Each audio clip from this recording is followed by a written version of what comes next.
महाराज श्री, पिछले 5 सालों से जीवन में अंधकार छाया हुआ है। कभी भी सफलता नहीं मिल रही है। जीवन में आगे क्या करूं क्या ना करूं समझ नहीं आ रहा। सफलता किसे माना है आपने? महाराज जी, श्री जी मैं पढ़ाई पूरी की और मैंने श्री जी से कहा कि मैं अब क्या करूं। तो उन्होंने मुझे कुछ संकेत दिए थे कि आप सरकारी में जाइए और प्रभु की सेवा करिए। फिर सफलता नहीं मिल रही उसमें एग्जाम में, और अभी है। आप हमारी बात समझिए, आपको श्री जी ने संकेत किया और आप सफलता नहीं प्राप्त कर, दोनों बातें झूठी है ना, दोनों बातें झूठी हैं। आप सत्य को स्वीकार कीजिए। श्री जी के संकेत को आप जानने लगे। आप श्री जी के संकेत तो तभी जब आप उनकी मन की बात जान लेना, तो आप कितने बड़े सिद्ध हो गए। और फिर सफलता किसकी चाहते हो? प्रकृति जन्य की। आप श्री जी के संकेत को जान जाओगे तो श्री जी के प्रेम की सफलता चाहोगे, लोकवत नहीं। और ये लोक की सफलता, सुनो पहले, प्रारब्ध के अधीन है। इसकी सफलता के लिए श्री जी से प्रार्थना मत करो। हमारी बात समझना। विद्यारण्य जी एक बहुत बड़े महापुरुष हुए हैं। उन्होंने अपने माता पिता को सुखी करने के लिए, धन प्राप्ति के लिए गायत्री अनुष्ठान किया। ब्राह्मण कुल में जन्म हुआ था। एक पुरस्चरण 24 लाख गायत्री होता है। उन्होंने एक पुरस्चरण किया, 2 पुरस्चरण किया, एक बार भी कोई धन की प्राप्ति नहीं हुई।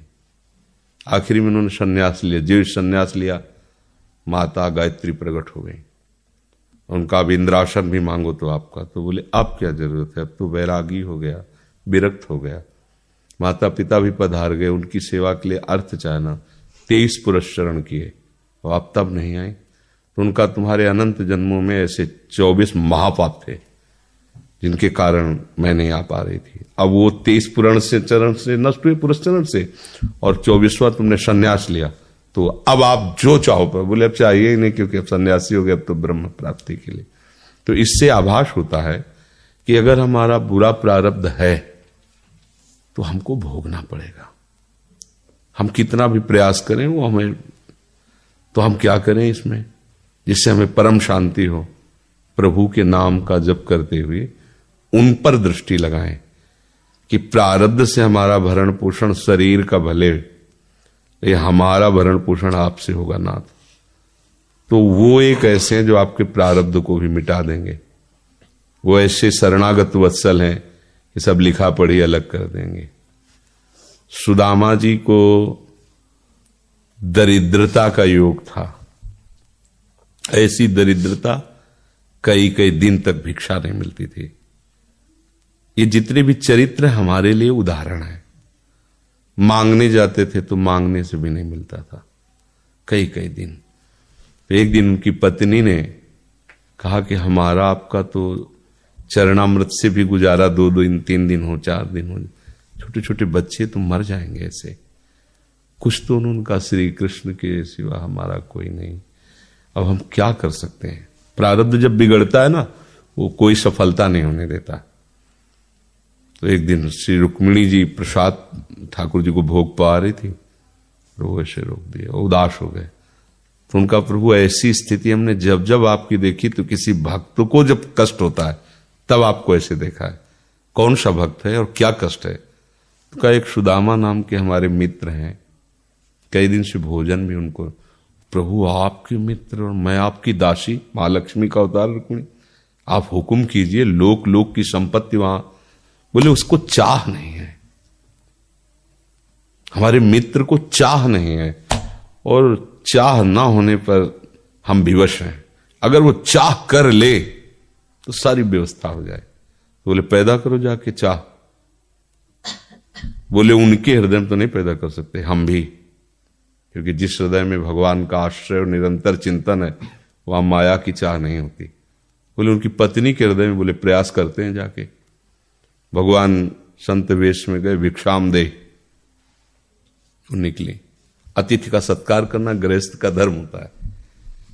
हाथ जोड़ा और कहा हम असमर्थ हैं, आपको भिक्षा नहीं दे सकते। क्यों? बोले हम अपवित्र हैं, हमारे ऊपर सूतक लगा हुआ है। किस बात का सूतक? हमने एक पुत्र जन्मा है, तो ठीक है हम 10-12 दिन बाद आ जाएंगे। बोले नहीं, आजीवन अपवित्र रहेंगे। वैसा कौन सा? बोले दरिद्रता रूपी। विद्वान की पत्नी है तो ऐसे उनका दरिद्रता रूपी पुत्र का जन्म, अर्थात सीधे कि मैं नहीं दे सकती या देने योग्य नहीं, ऐसा न कहीं उनका मैं अपवित्र हूं। तो उनका दरिद्र कैसे हो सकती हो? जिनके पति के मित्र द्वारिकाधीश भगवान श्री कृष्ण है, वो दरिद्र कैसे हो सकता है? एक बार कहो ना अपने पति से। चले गए। जो सुदामा जी आए तो उन्होंने कहा कि देखो आज एक अतिथि आए थे, उनको मैं कुछ नहीं दे पाई, मुझे बहुत कष्ट है कि मेरे पुत्र और आए हुए अतिथि का भी हम स्वागत नहीं कर सकते, उनका भरण आपके मित्र द्वारिकाधीश प्रभु श्री कृष्ण है। सुदामा जी ने कहा, बोले चले जाओ ना, वो कुछ न कुछ सहयोग कर देंगे। तो बोले हम ऐसे मित्र नहीं बनाए कि वो हमारा सहयोग करें, कभी नहीं, मर जाऊंगा पर उनसे ये नहीं कहूंगा कि आप हमारा। बोले मत कहना, दर्शन के लिए तो चले जाओ, वो सुना है इतने उदार हैं कि वो जाने पर ही दे देंगे। सुदामा जी ने कहा दर्शन के लिए तो जा सकते हैं, बहुत दिन हो गए, ठीक है, पर मित्र के पास जाए तो कुछ लेके जाना चाहिए, मेरे पास तो कुछ नहीं ना।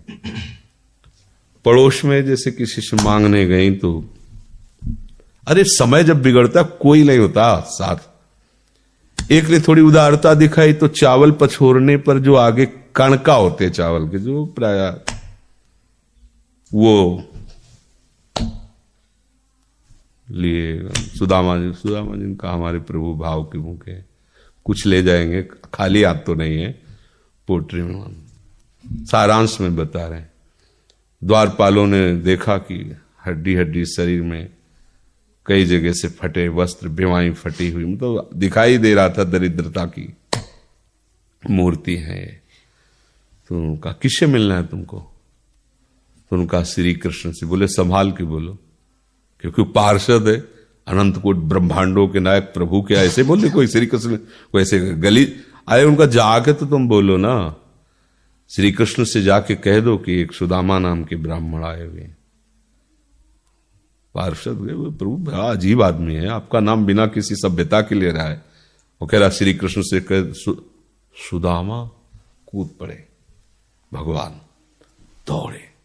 वो पार्षद वो सब की ब्रह्मा जी शंकर जी आते हैं तो वहां खड़े रहते हैं घंटों, भगवान ऐसे भागे जाके। सुदामा जी को पता था ना, हमारे रुक्मिणी जी के महल में रुक्मिणी जी के पलंग पर बैठाते हैं, स्वयं चरण पखारते हैं सब। अब ये वैभव, क्या हालचाल है, कैसे हो? प्रभु आप सब जानते हो, आपकी बड़ी कृपा है। तो ब्याह हो गया, हाँ ब्याह भी हो गए, बच्चे भी हो गए। हमारे पास आए हो तो कुछ तो लाए ही होगे। अब वो सड़े से कपड़े में चावल, कैसे बड़ी बड़ी वो वैभव, महारानियां सब भगवान का। चुप ऐसे बोले, देखो फिर चूक कर रहे हो, हमारे हिस्से की चोरी पहले की थी और फिर चूक कर रहे हो। और उन्हें हिम्मत नहीं पड़ रही थी, इतने महामहिम प्रभु को कैसे हो तंदुर। भगवान ने ऐसे छीला, ओहो आज तक मुझे ऐसा स्वाद नहीं मिला। भगवान बड़ाई कर रहे, देखो रुक्मिणी जी की आंखों में आंसू आ गया उधर से। भगवान पकड़ लिया हाथ, बस प्रभु हम आपकी सिवा नहीं रह सकती। हो भगवान तो सुदामा जी का स्वागत समान कुछ दिन, अच्छे कपड़े पहनाए। जब चलने लगे ना तो भगवान की तरफ वो देखते, मतलब कामना नहीं पर कि देखा पत्नी कह रही थी जाओगे कुछ लोग कुछ, चले प्रभु, हाँ ठीक, इधर से ऐसे चले जाना, हाथ भी खाली। प्रभु ने कहा देखो ये कपड़े जो है ना महंगे हैं, रास्ते में तुम्हें चोर बदमाश तुम अपनी पोशाक पहने इनको उतार दो। बोले बड़ी कृपा, कपड़े भी उतार लिए और रास्ते में सोचे देखो निगेटिवली सोच रहे, मेरे श्री कृष्ण मुझे कितना प्यार करते हैं। उन्होंने इसीलिए नहीं दिया कि दरिद्र कहीं संपत्ति पाकर मतवाला होकर मुझे भूल न जाए, मुझे कितना प्यार करते हैं। प्रभु के प्यार में मगन होकर सुदामा पुरी खड़ी जैसे द्वारिका। तो उनको भ्रम हुआ कि मुझे लगता है चलते चलते मैं पुनः द्वारिका आ गया। तो वहां पूछ रहे हैं कि ये किसका है। भगवान के पास विधाता है, उनका प्रभु ये तो गलत हो गया, इनके भाग्य में हमने लिखा था क्षय श्री, ऐश्वर्य का नाश, जीवन में नहीं ऐश्वर्य, क्षय श्री। भगवान ने उसका उल्टा कर दिया यक्ष श्री। जैसे कुबेर का अथाह धन का खजाना, त्रिभुवन का खजाना वही है कुबेर के पास, जैसे कुबेर का खजाना यक्ष श्री। तो कहा प्रभु, तो उनका इन्होंने एक पुण्य किया है, अनंत ब्रह्मांडों के समस्त जीवों को तृप्त कर दिया है। प्रभु खुद को खाने को ले तृप्त, बोले मेरे रोम रोम में करोड़ करोड़ ब्रह्मांड वास करते हैं और इनके तंदुलों से मैं तृप्त हो गया। अनंत ब्रह्मांडों का भंडारा हो गया, उसका जो पुण्य होता है लिख दो इनके भाग्य में। अब किसी की चलेगी प्रभु के आगे।